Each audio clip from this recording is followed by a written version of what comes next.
All right. The biggest mistake that people over 40 make when trying to be a new YouTuber, or even if you've done this for a while, there are quite a few, well, quite a few mistakes, and I know I've made all of them.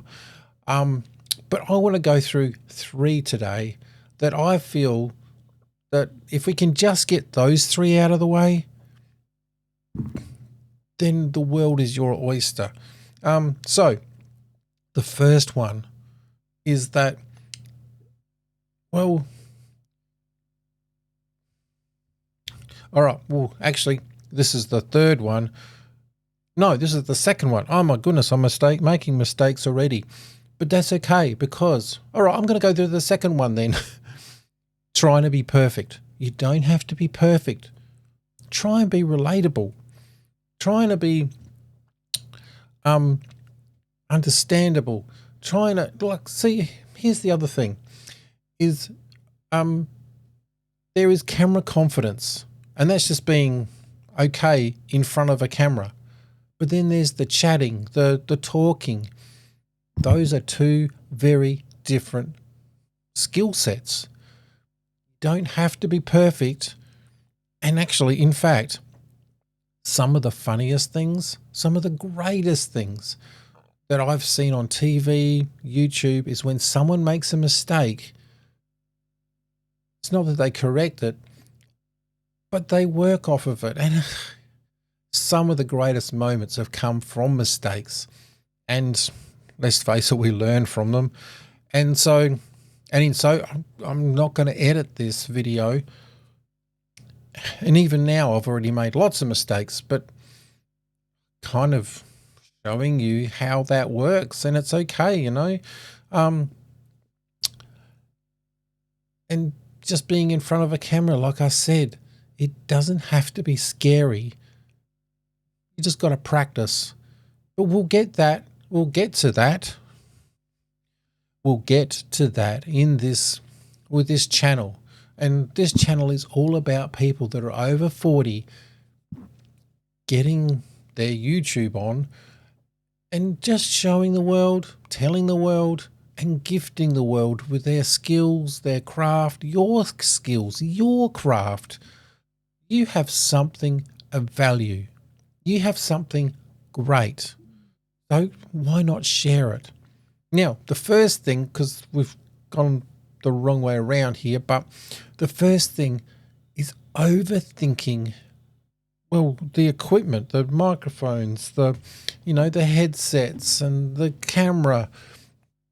And I think one of the biggest things is people will see someone on YouTube and think, well, I've got to do that first.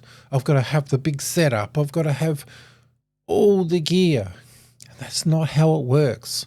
Because if you were go to even Mr. Beast or to Think Media with Sean Cannell, you go to all of those people, you go back to the beginning, and it's most likely that you'll have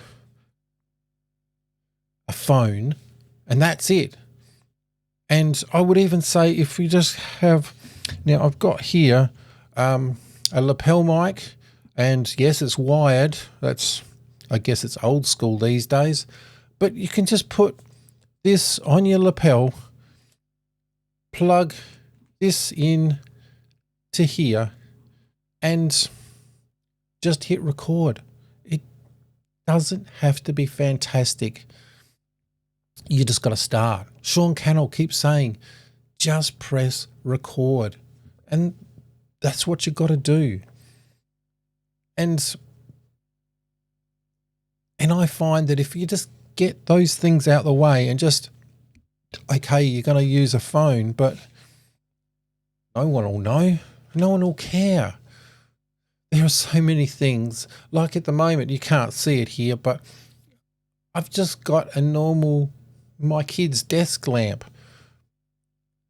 I mean, I've got another one over here, but you can use whatever you can for lighting.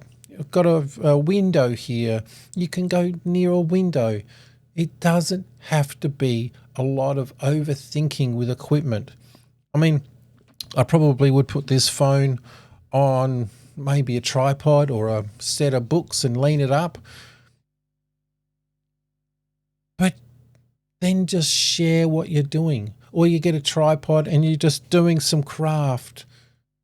You could even just show the craft. Like, you can even just show the craft, do the craft underneath and talk. Nobody has to even see your face. This is all about the craft. So yeah, don't overthink equipment. Sometimes restricting yourself with equipment, it gives you more endless possibilities for fun and intrigue. And yeah, anyway, number 3. Now, this one is probably the one that I've, for the last 6 years, I've thought I've been doing it, but I haven't been doing it. And that is ignoring your audience. And have I got that the right way around? I need to focus on my audience, because every time I've uploaded videos before and I think, oh, it doesn't work. So I try and be more intriguing. I try and make the thumbnail even more, just edgy. And in so doing so, I get a different audience. And then I go back to the original audience and then no one watches, and I wonder why. Because the edgy audience is there and the normal audience isn't there yet. So you just got to do normal videos and just keep going for the normal audience and just keep going. And eventually, like a snowball, it will roll down that hill and it'll just get faster and faster and bigger, but it'll be the right audience. And that's where I got stuck every single time. And it frustrates me that I spent 6 years trying to be edgy, trying to listen to all the gurus and go, whoa, you've got to get views over here. You got to get views. You got to get views. And I just got views and I know how to get views, but it's always the wrong audience. I want to stay with my audience. So don't sweat the big stuff. Just do stuff for your audience and just keep going. Do it again for that same audience. Just keep it calm. Don't have to be edgy, and just focus on one audience and one audience only. And you know what? That's probably the most important thing that I've learned over 6 years. Yeah, definitely. And I wish I knew those 3 things before I even started. So this channel is all about people over 40 getting their YouTube on. If that's you, subscribe, and I will see you in the next one.